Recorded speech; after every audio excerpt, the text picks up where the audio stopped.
To our channel आप सबका स्वागत है आपके अपने YouTube channel my IVF journey पर। आज जो है मैं आपके कुछ कॉमन क्वेश्चन का आंसर देने वाली हूँ, जो कि अभी नाइट का टाइम है, फिर से मैं कॉफ़ी पी रही थी तो मैंने सोचा कि आपके क्वेश्चन का आंसर भी दूँ। कुछ कॉमन क्वेश्चन हैं जो मेरे पास बार बार आते हैं रिपीटली, तो उनका आंसर मैं देना चाह रही हूँ। अभी रात के जो है 11:30 हो गए हैं, तो मैंने सोचा कि आपके क्वेश्चन के आंसर दे दूँ, क्योंकि यही मेरे पास टाइम होता है कुछ भी जो है क्वेश्चन के आंसर देने का, आपके या रिटर्न में या ऑरली में आपको देना चाह रही हूँ। तो उससे पहले मैं आपको कहना चाहूँगी कि अगर जो है आपको मेरी वीडियोस पसंद आती हैं तो प्लीज़ मेरी वीडियो को ज़रूर लाइक कीजिएगा, शेयर कीजिएगा और कमेंट करना मत भूलिएगा। तो देखिए, सबसे पहला क्वेश्चन आता है मेरे पास कि आपको कितने मंथ्स तक ब्लीडिंग हुई थी, कितनी ब्लीडिंग हुई थी। और तो देखिए, मेरे को जो है 4 मंथ्स तक ब्लीडिंग हुई, और जो ब्लीडिंग है वो मेरे को बीच बीच में 15-15 दिन के लिए हुई थी। एकदम जैसे जो है मेरे को 3rd मंथ, मतलब कि जैसे ही मेरे को जो है 1 महीना जैसे स्टार्ट हो गया था, अभी मेरा बीटा एचसीजी पॉजिटिव आ गया था, फर्स्ट अल्ट्रासाउंड हो गया था।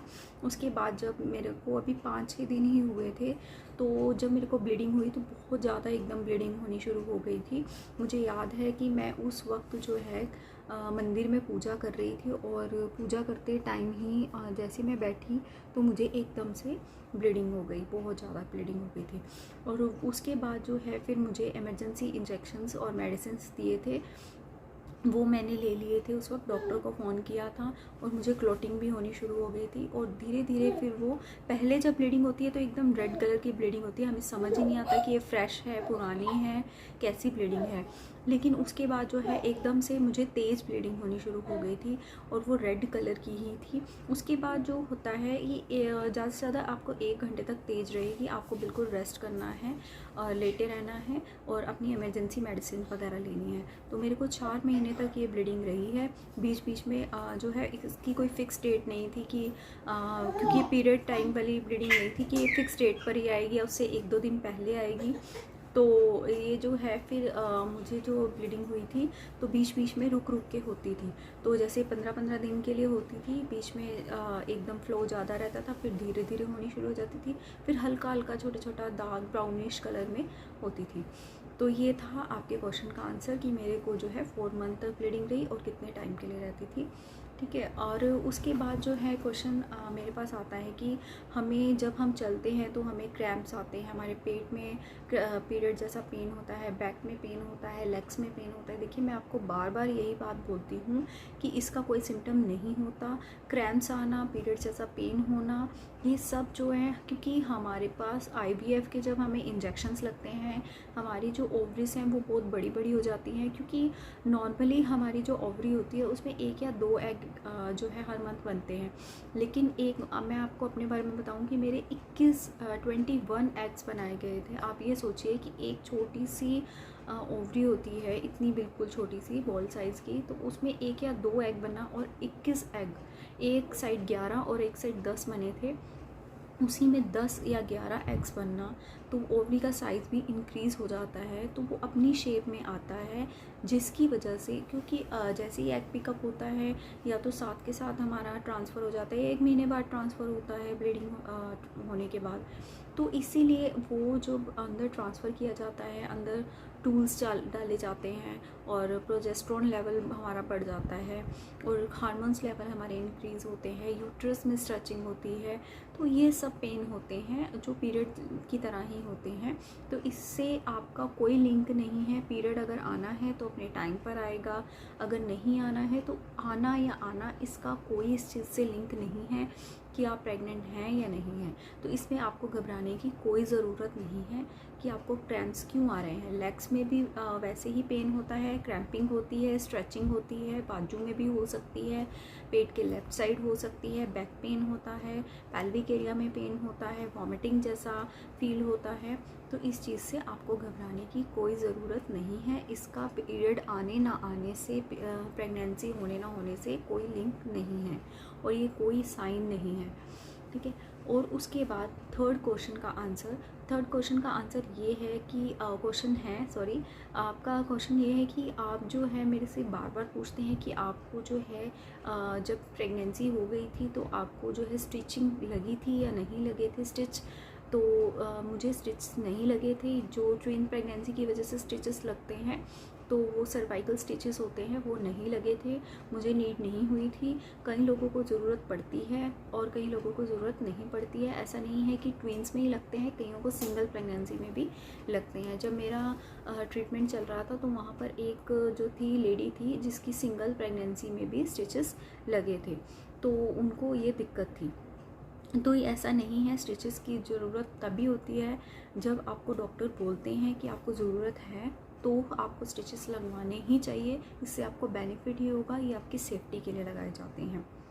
उसके बाद आज मैंने जो वीडियो डाली थी तो आपने बेबी की, तो आपने काफ़ी विशेस किए, गॉड ब्लेस यू बोला, राधे राधे बोला, उनको प्यार दिया, क्यूट बेबी। तो उसके लिए बहुत थैंक यू आपका कि आपने उसके लिए बहुत सारी विशेस की।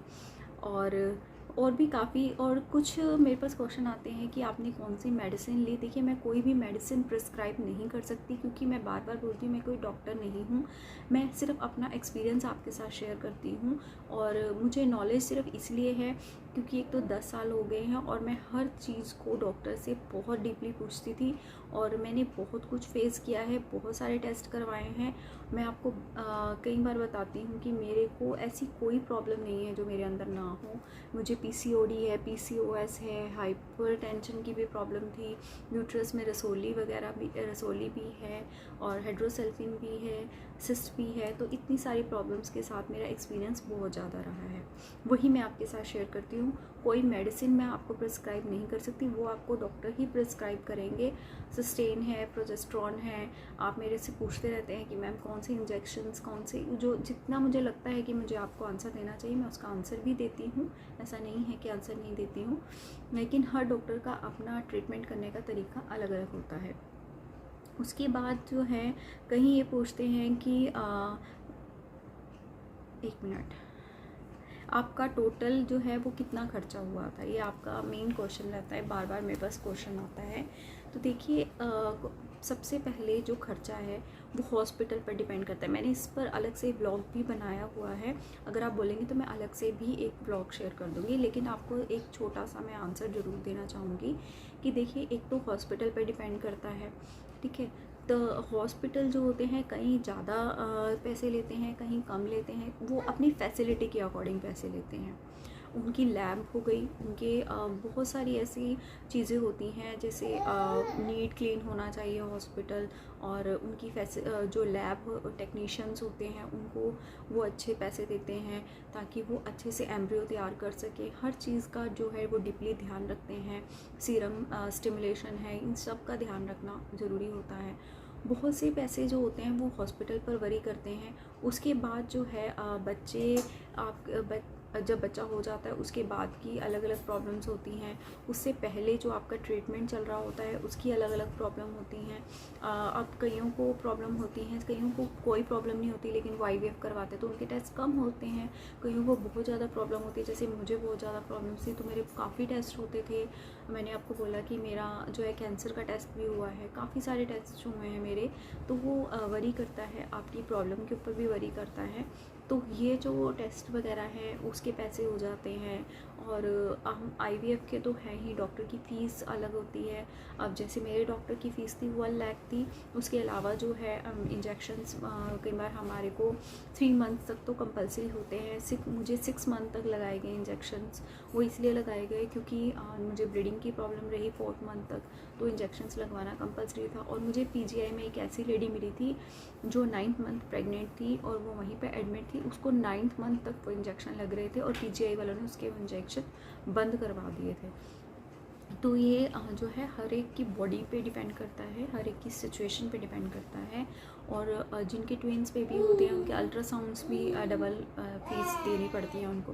तो ये चीज़ें अलग अलग डिपेंड करती है। तो मोस्टली जो है मेरा खर्चा डिलीवरी का तो देखो PGI में हुई थी, वहाँ पर इतने खर्चा नहीं था, वहाँ 6 से 7 हज़ार में हमारा खर्चा आया था। खाने पीने का मिलाकर 10 हज़ार खर्चा हो गया था। उसके अलावा जो मेरा IVF का ख़र्चा था वो पूरी 8-9 मंथ तक जो चला है वो 3 मंथ तक जो था डॉक्टर की फ़ीस को मिलाकर 3 से 3.5 लाख लगा था।